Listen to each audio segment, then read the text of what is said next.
Today we get into gold. Hello and welcome back to our channel. Over the last few weeks, I've done a 5-video series on property. Today we turn our attention to another one of the most important investing asset classes, namely gold. As I've explained in a previous video, my plan with this channel is to cover all of each of the main asset classes one by one. And so far we've done a lot on stock markets, funds and property, and gold was next on the list. If you follow me for any length of time or read any of my books, you should know that I've long recommended gold as a key pillar for anyone's investment strategy. I've actually been writing about it for about 20 years by now. And in that time, the price of gold in pounds sterling has increased more than tenfold from roughly £220 an ounce to more than £2,400 an ounce today. And that's around 1,000%. And an average performance of around 10% a year for 25 years. How does that compare to the interest rate in your current account or cash ISA?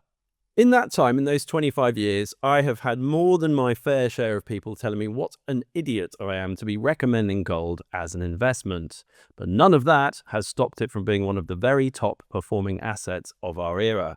In our next few videos, I want to give you what you need to understand the special role that gold plays in the financial system, and why it's a really important asset to think about over the long run if you want to maximize the chance you will become wealthy. With gold near all-time highs historically, lots of people have been asking me if I still think it's a buy. And in this video series, I'll get into that question and do my best to explain how it works at a fundamental level. And I would argue that it's more important than ever to understand as much as you can about gold and how you might think about investing in it, given what's going on in the world and in financial markets at the moment. So let's get into it. And the first thing I'd highlight is that there seem to be few subjects in money and investment more divisive than whether or not to invest in gold. House prices and the debate about buying versus renting property, which we covered in our last video, as you may know, probably sneak in at number 1 in the most likely to cause a heated argument rankings, but many folk get similarly passionate and, to my mind, irrational about gold. There is a school of thought that sees gold as a barbarous relic and points to the fact that it is a completely unproductive asset and not fit for investment as a result. The de facto leader of this side of the argument is almost certainly the world's greatest investor, Warren Buffett, which makes the case quite compelling for many people. After all, if Mr. Buffett thinks gold is a total waste of your time, then why would anyone even dream of investing in it? But then again, by now, he has been very wrong about this for fully 25 years. No one is perfect after all, and we'll look at the reasons he's been wrong in a minute. At the other extreme of the debate stand the really crazy gold bugs, who are completely obsessed with gold as an asset class. In their most undiluted form, such folks can be found storing tin food and bottled water alongside their shiny gold and silver coins and bars as preparation for a perceived apocalypse and end of the global monetary system, which many of them have been insisting is just around the corner for several decades. And as I think is so often the case when it comes to investment, the best position here for your ability to actually become wealthy at least probably lies somewhere in the middle of the argument. So first, let's look at why Mr. Buffett has been wrong about gold. And to be fair to him, there are a couple of interesting reasons that help explain why he probably feels the way he does about it, and why it has made sense for him to feel that way personally in his career. So first, it's worth remembering that Warren Buffett's great mentor and teacher was a gentleman called Ben Graham, one of the most famous investment thinkers and investors of the last century in the US. And it's also worth us knowing that for almost all of Ben Graham's adult life, and for the whole of his career, Americans were not permitted to own gold by law. President Roosevelt banned private gold ownership in 1933, and it wasn't legal to own gold again until 1974. Ben Graham died in 1976, so for the whole of his career, gold just wasn't an asset class that he even thought about. Graham was one of the most influential investors of the 20th century, and his book, The Intelligent Investor, has been required reading for much of the investment industry since it was published in 1949. And given his huge outsized influence on investment theory, and of course on Mr. Buffett too, It seems likely that the fact that he completely ignored gold as an asset class had a profound effect on how many investment professionals have tended to think about gold. Ben Graham's stance goes a long way toward explaining the extent to which so much of the mainstream investment community has just ignored gold altogether, including Warren Buffett. And the other point to make about Mr. Buffett's position on gold is that he is very, very rich indeed.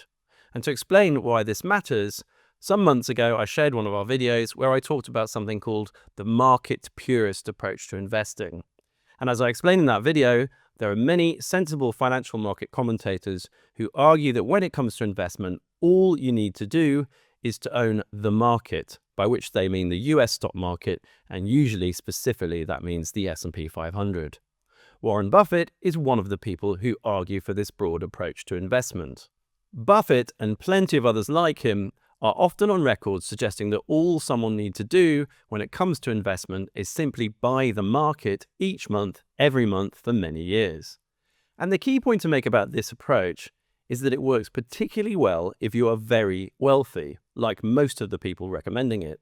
And to explain that, as I've shown in a number of our previous videos, a 50% stock market correction for a 60-year-old with £1 million will be far more painful than it will be for a 30-year-old with £10,000 and a lifetime of investment ahead of them. For the 60-year-old, that sort of stock market crash could be nothing less than catastrophic and certainly entirely horrible and stressful to live through, particularly as they're just ahead of retirement. But another person to consider here in this example is someone who might be worth £10 million. If you're lucky enough to be very wealthy, you'd still have £5 million in your investment accounts after that 50% market correction if you were a market purist and you were 100% allocated to the stock market. And as should be more or less obvious, this will, all other things being equal, be far less catastrophic for your life overall than a 50% correction for someone with only £1 million. Very wealthy people can take the risk of being almost entirely exposed to the stock market because they will still have more than enough to live on, even through a big financial crash or crisis. They can ride out any serious stock market volatility until the market goes back up again without it having much of an impact on their day-to-day lives in the real world, if they're psychologically strong and really understand the stock market and what they're doing at least. And this is why very wealthy folks like Warren Buffett and plenty of others can tend to be such market purists.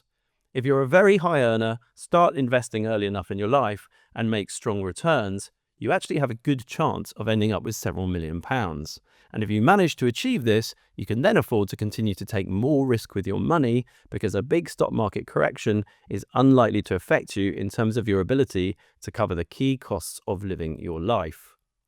I would argue, however, that most people, and even including people who you might consider actually quite wealthy, like the 60-year-old millionaire in my example here, will want to ensure that they have the right sort of mix of aggressive, higher risk, higher return assets like the stock market and more defensive investments over time to protect them against stock market crashes.